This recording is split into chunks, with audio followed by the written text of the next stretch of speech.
এখন গণভোটের ধারণা, গুরুত্ব এবং নাগরিক অংশগ্রহণের প্রয়োজনীয়তা তুলে ধরতে একটি তথ্যভিত্তিক পরিপ্রেক্ষিতে গণতান্ত্রিক ও মানবিক মর্যাদার ভিত্তিতে রাষ্ট্র পুনর্গঠন গণভোটের প্রচার এবং ভোটার উদ্বুদ্ধকরণের লক্ষ্যে আয়োজিত আজকের এই উপদেষ্টা ফরিদা আক্তার।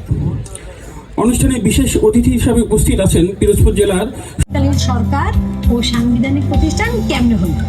2 সংসদ 2 কক্ষ। 3 নারীর প্রতিনিধিত্ব বৃদ্ধি সহ রাষ্ট্র ও সংসদ সংস্কারে 30টি রঙের ব্যালট পেপারে এই 4টা বিষয় লেখা থাকবে। আপনারা পইরা বুঝা যদি এগুলোর সাথে অমত থাকেন তাহলে নার ঘরে ফিকি। ও মা, তাহলে তো এটা অনেক বড় কাজ। জনাব মাওলানা মিরাজ মোল্লা ইমাম ও খতিব পিটিআই সরণি মঞ্চে এসে কোরআন তেলাওয়াত করার জন্য ইমাম ও খতিব সাহেবকে বিনীত। বিসমিল্লাহির রাহমানির জান্নাতি হুমুল ফাইজুন আইতাহু খাশিআম হালিন নাসি লাআল্লাহুম ইয়াতশাদ। আয়াত অংশে আল্লাহ তাআলা বলেন, আপনার একটি হ্যাঁ বা না ভোটে নির্ধারিত হবে আগামীর বাংলাদেশ।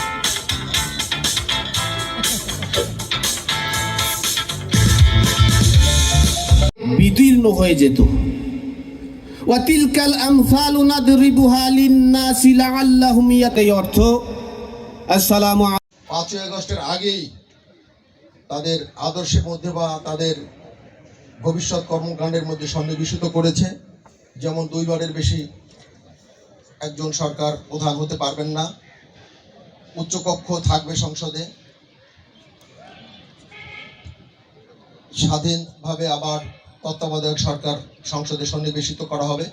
এসব বিষয়গুলো আমার দল বর্ণনা করেছে। এর আগেও সংবিধানের কোনো মৌলিক পরিবর্তন করতে হলে গণভোটের ব্যবস্থা থাকতে হবে, এটা সংবিধানে আগেই সন্নিবেশিত ছিল। এইবার জুলাই সনদে যে সংস্কারগুলো আনা হয়েছে তাতে আমার দল ইতিমধ্যে স্বাক্ষর করেছেন, অধিকাংশ বিষয় একমত আছেন, আর কিছু কিছু বিষয় আমরা আগেই জনগণের মধ্যে প্রচার করেছি। আমার প্রশ্ন হচ্ছে যে এই আইনগুলো হ্যাঁ ভোট বিজয়ী হবে, হ্যাঁ ভোট বিজয়ী হলে সংসদে বা সংবিধানে এইগুলো সন্নিবেশিত করা হবে এবং উচ্চকক্ষের মতামতের বাইরে সংবিধান সংশোধন করা যাবে না।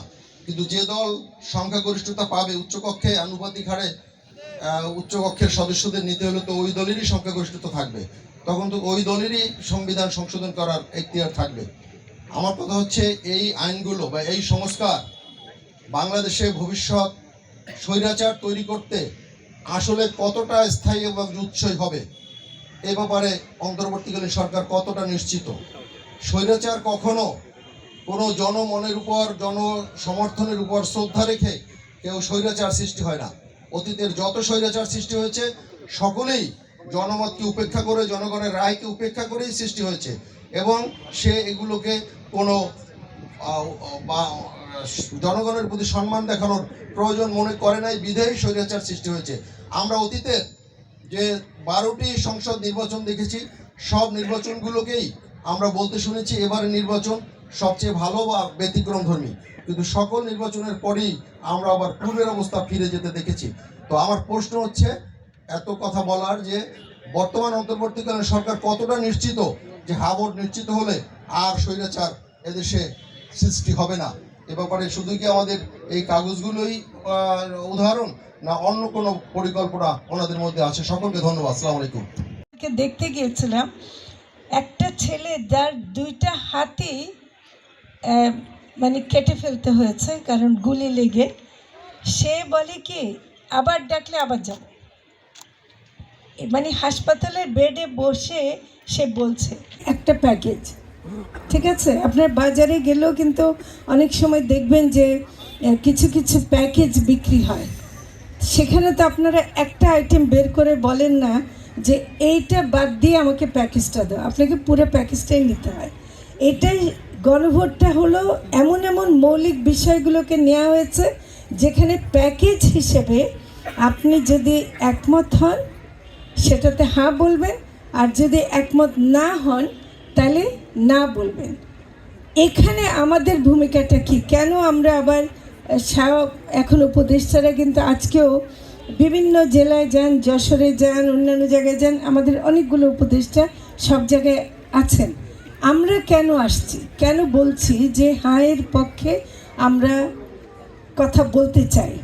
এই জন্য আসছি, যেটা হলো যে প্রথমত এটার ব্যাপারে একটা ভুল ধারণা বা কিছু বিভ্রান্তি এরকম থাকতে পারে, এবং আমরা জানি যে নির্বাচন হলে পরে যখন নাকি রাষ্ট্র গঠন হবে বা সরকার গঠন হবে, তাদেরও কিছু দায় দায়িত্ব যে আছে, সেটা অন্তর্বর্তীকালীন সরকার যাবার আগে সেটা জনগণের মাধ্যমে মতামত নিয়ে একটা সরকার বদল করে ফেলতে পারে। আমরা যেমন গণঅভ্যুত্থানের মাধ্যমে বদল করছে, তেমনি কিন্তু একেবারে ভোটের মাধ্যমেও কিন্তু বিশাল পরিবর্তন আনা সম্ভব। এবং সেটার জন্য জনগণ রাজা, নির্বাচনের ক্ষেত্রে জনগণের রায় একটা সবচেয়ে সর্বোচ্চ রায়। কিন্তু এবারের গণভোটে আমাদের জনগণ ডাবল রাজা, কারণ তারা শুধুমাত্র কিছু প্রার্থীকে নির্বাচিত করবেন না, তারা এটাও বলে দেবেন, ঠিক আছে আপনারা প্রার্থী নির্বাচিত হয়ে আপনার দল সংখ্যাগরিষ্ঠ পাক কি যেটাই পাক, আপনারা হয়তো সরকার গঠন করবেন, কিন্তু তারপরেও আমাদের কথা আছে। আমরা কিন্তু সেটাতে মত দিতে চাই যে জুলাই সনদের প্রেক্ষিতে যে যে বিষয়গুলোতে ম্যাক্সিমাম দলগুলো একমত হয়েছে, সেটাতে আমরা যেন মত দেই। এবং সেটার জন্য গণভোটের ব্যবস্থা করাটা একটু কঠিন ছিল, এটা অস্বীকার করব না। কারণ অন্যান্য গণভোটে কি হয়, একটাই প্রশ্ন থাকে, একটাতে হ্যাঁ না করে, ঠিক না? এবার কিন্তু আমরা বলে দিচ্ছি যে 4টা প্রশ্ন, এবং একটু আগে বললেন যে একটাতে যদি আমার অমত থাকে তাহলে আমি কি করব। কিন্তু আমার দুঃখের সাথে আমি বলছি, আপনি যে অমতের বিষয়টা বেছে নিলেন সেটা নারীদেরটা নিলেন, এটা কিন্তু আমার মনে হয়। এবং সার্বভৌম কেবল একটি প্রতিবাদ নয়, এটি ছিল বৈষম্যহীন রাষ্ট্র ব্যবস্থা, নাগরিক অধিকার ও মত রাষ্ট্র পুনর্গঠনের সুস্পষ্ট অঙ্গীকার স্বরূপ প্রণীত হয়েছে জুলাই জাতীয় সনদ। আপনার হাতে এই প্রতিবদ্ধকে সামনে রেখে আগামী 12ই ফেব্রুয়ারি 2006 আয়োজিত আজকের এই সুধী সমাবেশে প্রধান অতিথির আসন অলঙ্কৃত করেছেন গণপ্রজাতন্ত্রী বাংলাদেশ সরকারের মৎস্য ও আজকের অনুষ্ঠানের সভাপতিত্ব করছেন পিরোজপুর জেলার সম্মানিত জেলা প্রশাসক ও বিজ্ঞ জেলা ম্যাজিস্ট্রেট জনাব আবু সাইদ।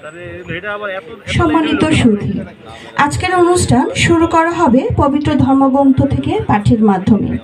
অনুষ্ঠানের শুরুতেই দ্রুতভাবে অনুরোধ জানাচ্ছি